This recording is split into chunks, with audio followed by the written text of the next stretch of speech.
नमस्ते बच्चों। कक्षा सप्तमी विषय गणित अध्याय 4 का भाग 3। आज का हमारा प्रकरण है समीकरण हल करना। समीकरण को हल करना और हल से वापस समीकरण किस तरीके से बनाया जाएगा, इसकी जानकारी आज हम इस वीडियो के माध्यम से हम सभी करेंगे। सबसे पहले हम समीकरण को हल करना सीखेंगे। समीकरण को हल करने के लिए हम समीकरण को देखते हैं। सबसे पहला प्रश्न है, एक उदाहरण के द्वारा हम इनको समझते हैं। तो उदाहरण में निम्नलिखित समीकरणों को हल कीजिए। ये हमारा उदाहरण नंबर 1 है। तो उसमें देखो उदाहरण दे रखा है 2y + 5/2 = 37/2। इसको हमको हल करना है।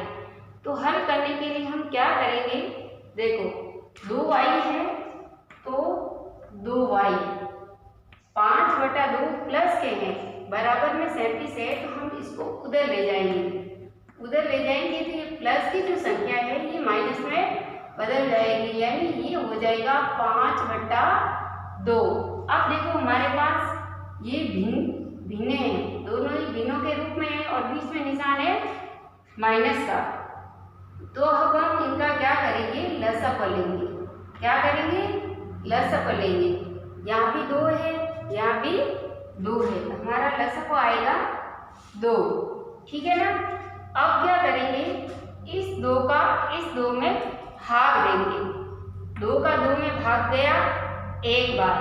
उस 1 को ऊपर वाली संख्या से गुणा करेंगे।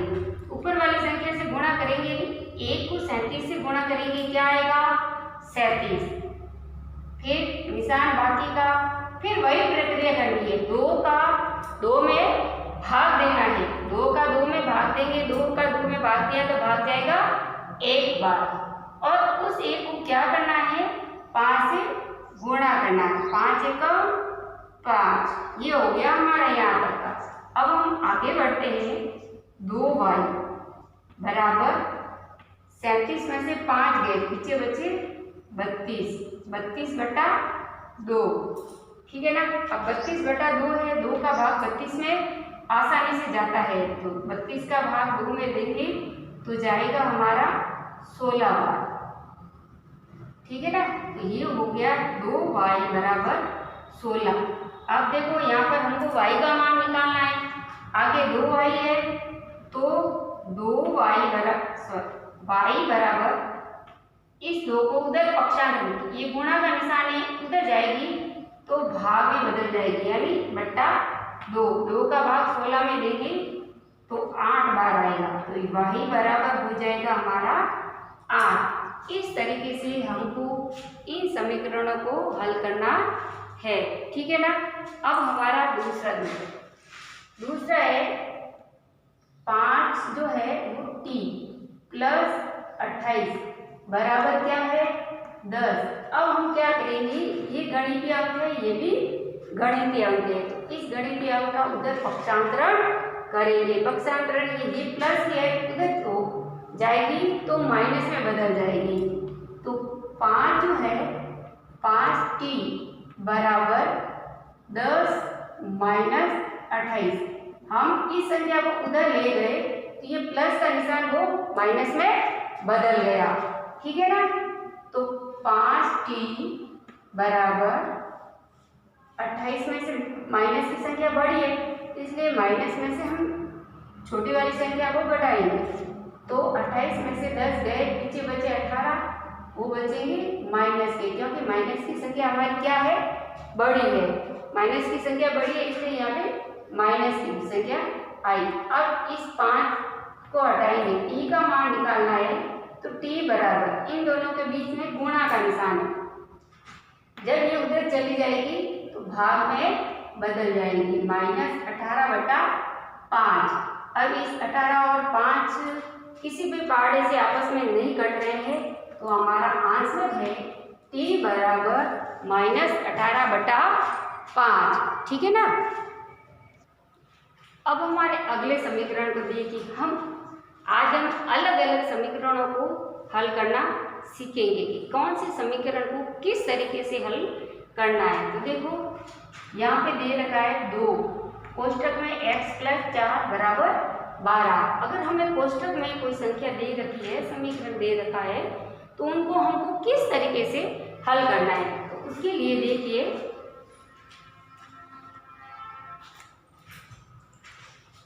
x + 4, सबसे पहले x + 4 बराबर ये जो संख्या है इसको हम उधर ले जाएंगे। इन जब कोष्टक खुलेगा तो इनमें इंटू का निशान है, तो उधर चला जाएगा तो 12/2 यानी भाग में बदल जाएगा। x + 4, अब ये x + 4 तो हमारा है ही, 12 में हम 2 का भाग देंगे तो कितने आ जाएंगे हमारे पास 6, ठीक है ना, ये आ गए 6। अब हमारे पास ये अंक है और ये अंक है, हमको x का मान निकालना है। बताया था ये इसको उधर ले जाएंगे, प्लस की संख्या है तो किस में बदल जाएगी, माइनस में, है ना। तो x बराबर 6 - 4, x बराबर कितना आ गया 2, तो x का मान हमारे पास क्या आ गया 2, ठीक है ना। इस तरीके से ये x का मान हमने निकाल दिया। घबराने की जरूरत नहीं है, जैसा समीकरण है उस समीकरण को देखकर हमको हल करना है। अब आगे देखो -4, इसी तरह समीकरण को जिस तरीके से इस समीकरण का हल किया वैसे भी इसी को भी हल करना है। 2 + x बराबर क्या है 8 है, माइनस के 4, माइनस के क्या आ गए 4 आ गए ना, तो माइनस के 4 आए तो 4 का भाग देंगे 8 में, ठीक है ना। तो क्या आ जाएगा 2 + x, 4 का भाग 8 में दूँ कितनी बार जाएगा 2 बार, 4 दूनी 8, 2 बार जाएगा, निशान हमारा माइनस का ही रहेगा, निशान नहीं बदलेगा। अब हमको x का मान निकालना है। x बराबर ये माइनस के तो 2 है ही, इस 2 को उधर ले जाएंगे, ये प्लस के है उधर चले जाएंगे तो किसके हो जाएंगे माइनस के। अब देखो x बराबर ये माइनस ये भी माइनस, दोनों ही संख्या ऋणात्मक है तो दोनों ही आपस में जुड़ जाएगी और 2 और 2 कितने हो जाएंगे 4, और इसके आगे निशान लग जाएगा माइनस का। तो x बराबर हमारा आंसर आ जाएगा -4, ठीक है ना। ये समीकरण आपको समझ में आया होगा अच्छी तरीके से। तो आप एक बार इसको और देखना कि किस तरीके से इनको हमने हल किया है, ठीक है ना। अब देखो अब आगे बढ़ते हैं, अब अलग अलग समीकरणों को लेकर हम अलग अलग हल करना सीखेंगे। अब है हमारा, अभी हमने समीकरण को हल करना सीखा, अब हम हल से समीकरण बनाना सीखेंगे कि हमारा जो हल दे रखा है उस हल से हम समीकरण कैसे बनाएंगे। तो देखो हमारा हल दे रखा है x बराबर 5 दे रखा है, ठीक है ना। x बराबर 5 दे रखा है, इससे हम समीकरण कैसे बनाएंगे। तो उसके लिए हमारे पास जोड़, बाकी, गुणा, भाग 4 क्रियाएं हैं। इन 4 क्रियाओं को करते हुए हमें समीकरण बनाना है। तो देखो x बराबर 5 है, तो हमें जो क्रिया करनी है वो दोनों पक्षों में एक साथ करनी है। ऐसा नहीं है कि इस पक्ष में करेंगे इस पक्ष में नहीं करेंगे, ऐसा नहीं है। जो क्रिया हम करेंगे वो दोनों पक्षों में एक साथ करेंगे। तो x बराबर 4 है, जैसे यहाँ पर मैंने x दोनों पक्षों को 4 से गुणा कर दिया। आप कोई भी संख्या ले सकते हैं, जरूरी नहीं है कि 2 लो, 3 लो, 4 लो। यहाँ पर मैं 4 ले रही हूँ। दोनों पक्षों को 4 से गुणा करने पर दोनों पक्ष x को 4 से गुणा किया 4x, और 5 को 4 से गुणा किया तो क्या आएगा 20 आएगा, है ना। तो 4x बराबर क्या आ गया 20। अब दोनों पक्षों में जोड़ कर दो, या घटाव कर दो। जैसे अब यहाँ पे मैं जोड़ घटाव कर रही हूँ, दोनों पक्षों में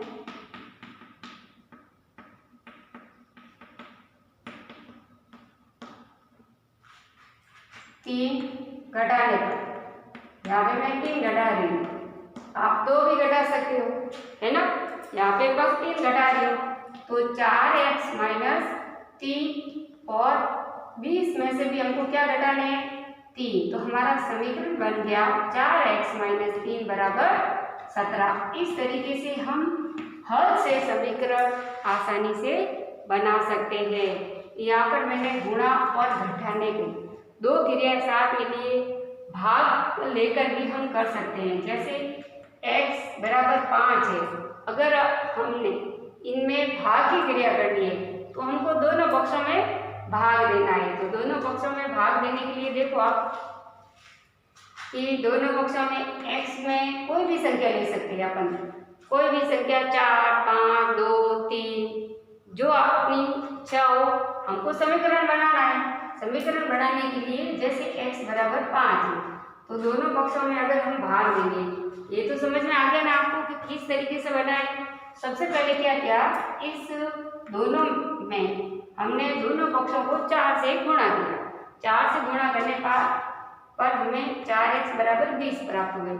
अब यहाँ पर मैंने क्या किया है, यहाँ पर मैंने घटाने की क्रिया करी है। यहाँ पे मैंने 3 घटाए हैं। अपन कोई भी संख्या ले सकते हैं, कोई जरूरी नहीं है कि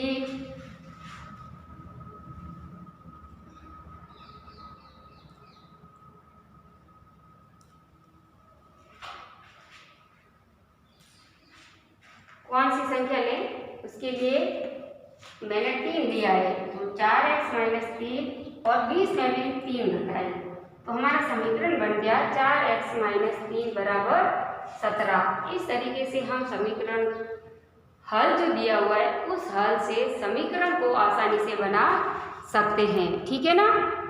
हमारे अभ्यास प्रश्न है, निम्नलिखित समीकरणों को हल कीजिए। अभी हमें उदाहरण के माध्यम से समीकरणों को हल करना सीखा और हल से समीकरण बनाना सीखा। तो अब हमारे अभ्यास प्रश्न हैं। ये 4 प्रश्न दे रखे हैं, इनको हम एक एक करके हल करेंगे। ठीक है ना। तो पहला है हमारा, अब हम हल करेंगे q बटा 5 प्लस 3 बराबर क्या है, 2। ये जो समीकरण है इसको हमको हल करना है। समीकरण को देखना है। सबसे पहले है q बटा 5। अब हमको क्या करना है, ये प्लस की संख्या उधर ले जानी है, तो उधर चली जाएगी तो क्या हो जाएगा, माइनस में। ठीक है ना। तो हो जाएगा 2 माइनस 3। अब आगे चलते हैं, q बटा 5 बराबर क्या आ जाएगा, 2। माइनस की संख्या बड़ी है इसलिए यहाँ पे माइनस 3 में से 2 गया 1, वो भी किसका आएगा, माइनस का, क्योंकि माइनस की संख्या हमारे पास बड़ी है। जो संख्या यहाँ पे बड़ी होती है वो निशान यहाँ आता है। ठीक है ना। अब देखो, अब हमको q का मान निकालना है। q का मान निकालने के लिए बट्टे में 5 है, ये बट्टे वाले यानी भाग में है, तो उधर चले जाएंगे तो गुणा में बदल जाएंगे। ठीक है ना। तो q बराबर -1 इंटू 5, -1 को 5 से गुणा करेंगे तो q बराबर माइनस का 5। ठीक है ना। इस तरीके से ये हमारा आंसर आ गया, तो q बराबर -5। ठीक है ना। अब हमारा b जो है वो क्या है, 16 बराबर 4 प्लस 3 कोष्टक t प्लस 2। ये समीकरण है, इसको हमको हल करना है। तो जो बराबर में है इस संख्या को हम इधर ले आएंगे।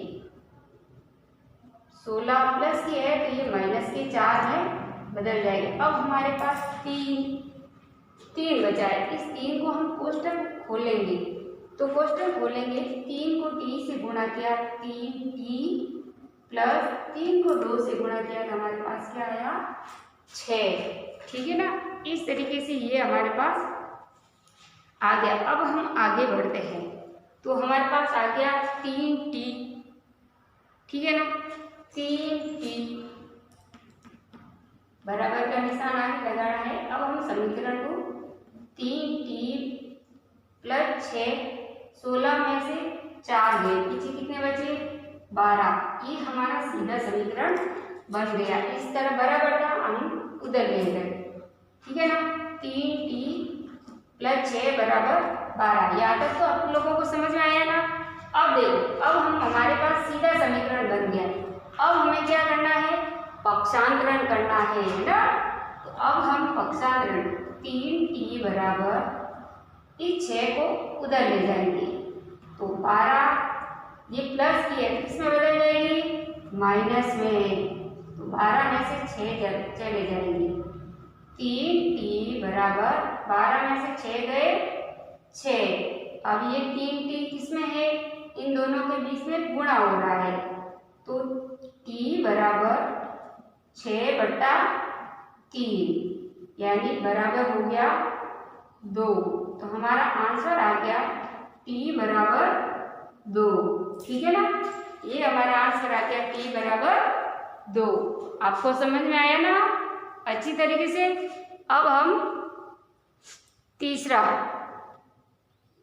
सी जो है, इस समीकरण को हल करते हैं। इसको अच्छे से समझना और देखना है ना, कि कब कौन से हल के बाद अपन को क्या करना है। इस तरीके से अपन को देखकर इन समीकरणों को हल करना है। अब हम आगे बढ़ते हैं। आगे है हमारा तीसरा सी है हमारा 3l बटा 2 बराबर 2/3, ठीक है। ये है, अब दोनों ही बट्टे में संख्या है, तो 3l लिखेंगे। ये बट्टे वाली संख्या है तो उधर जाएगी तो गुणा में बदल जाएगी, अभी मैंने बताया ना। तो 2 × 2/3 ये हो गया। अब 3t बटा 4/3 हो गया, ठीक है ना। ये हो गया 2 दूनी 4 और 4 और 1 3, ठीक है। ये हो गया हमारा 4/3।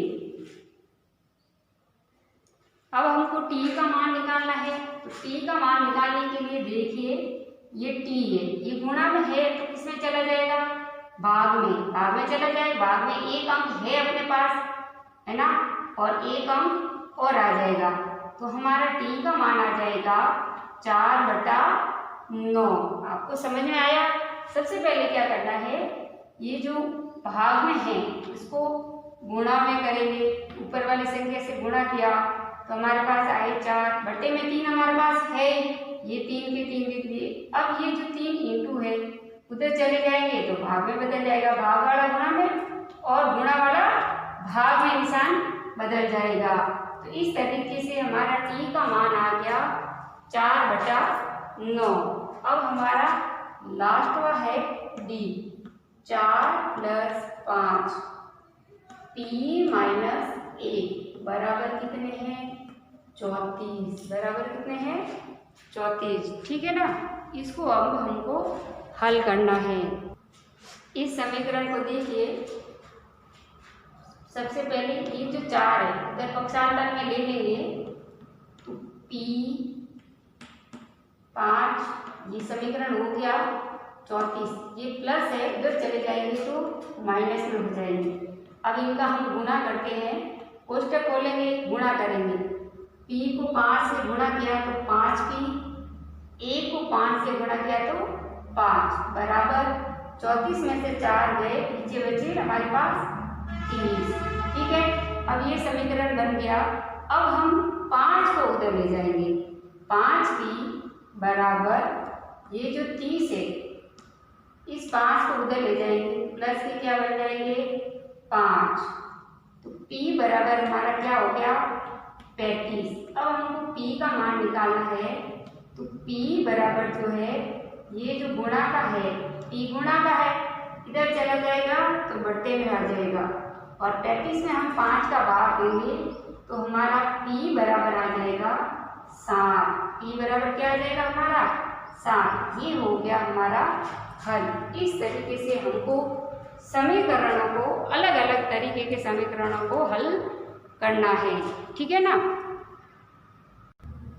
अब हमारा दूसरा प्रश्न, x बराबर 2 से 3 समीकरण बनाइए। यानी हल दे रखा है, इस हल से हमको समीकरण, 3 तरह के समीकरण बनाने हैं। तो अब चले समीकरण बनाने हैं। हमने उदाहरण में सीखा था कि हल से समीकरण कैसे बनाया जाता है। उसमें अपन को जोड़, बाकी गुणा, भाग करते हुए इन समीकरणों को बनाना है।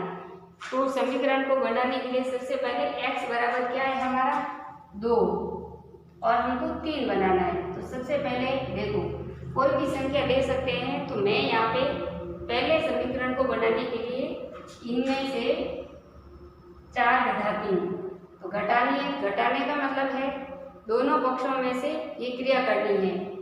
4 घटा रही हूँ तो 4 जोड़ भी सकते हैं, है ना, जोड़कर भी हम बढ़ा सकते हैं। तो चलो दोनों पक्षों में x + 4 बराबर 2 + 4, दोनों पक्षों में क्या किया, 4 को जोड़ा मैंने।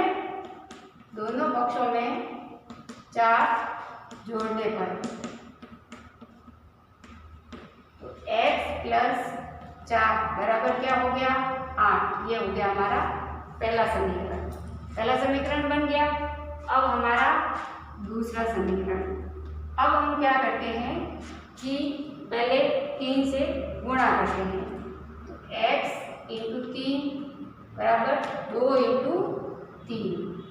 दोनों पक्षों को 3 से गुणा करने पर, 3 से गुणा करने पर, ठीक है। दोनों को 3 को x से गुणा करेंगे, 3x बराबर क्या आ जाएगा 6। अभी हमारा समीकरण ये सही बना नहीं है। तो अब इसमें हम जोड़ और घटाव की क्रिया कर सकते हैं। यहाँ जोड़ की क्रिया थी, यहाँ घटाव भी कर देते हैं। इनमें से हम दोनों पक्षों में से 2 घटाने पर, चलो 2 घटाते हैं। दोनों पक्षों में से 2 घटाने पर, ठीक है ना। दोनों पक्षों में से 2 घटाएंगे तो 3x - 2 और 6 - 2। आपका समीकरण, हमारा समीकरण बन गया x - 2 बराबर 4, ठीक है ना। इस तरीके से ये हमारा समीकरण 2 बन गया। अब हमारा तीसरा समीकरण। तीसरा समीकरण है, तो अब देखो जोड़ हो गया, गुणा का भी हो गया, बाकी भी हो गई। अब हम भाग की क्रिया लेते हैं कि भाग देकर हम समीकरण कैसे बना सकते हैं। तो चलो इसमें हम 5 का भाग लेते हैं। तो x दोनों पक्षों में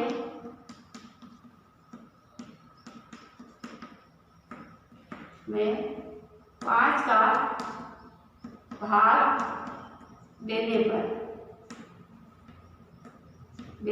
ठीक है ना। दोनों पक्षों में पहला पक्ष है x में 5 भाग देंगे, दूसरा है 2 में 5 का भाग देंगे। तो ये हमारा समीकरण बन गया x/5 बराबर 2/5। इस तरीके से हम हल से समीकरण आसानी से बना सकते हैं। अब है आपका गृह कार्य। अभी जो वीडियो में अपन ने उदाहरण के माध्यम से समीकरणों को हल करना सीखा, अभ्यास प्रश्न में भी हमने समीकरणों को हल किया और हल से हमने समीकरण भी बनाए। तो अब आपका गृह कार्य, इन उदाहरणों और अभ्यास प्रश्नों को देकर आपको गृह कार्य करना है। गृह कार्य में पहला प्रश्न है, निम्नलिखित समीकरणों को हल कीजिए। ये जो 4 समीकरण दे रखे हैं, इन समीकरणों को आपको हल करना है। फिर है दूसरा प्रश्न है, x बराबर -2 से प्रारंभ करते हुए 3 समीकरण बनाइए।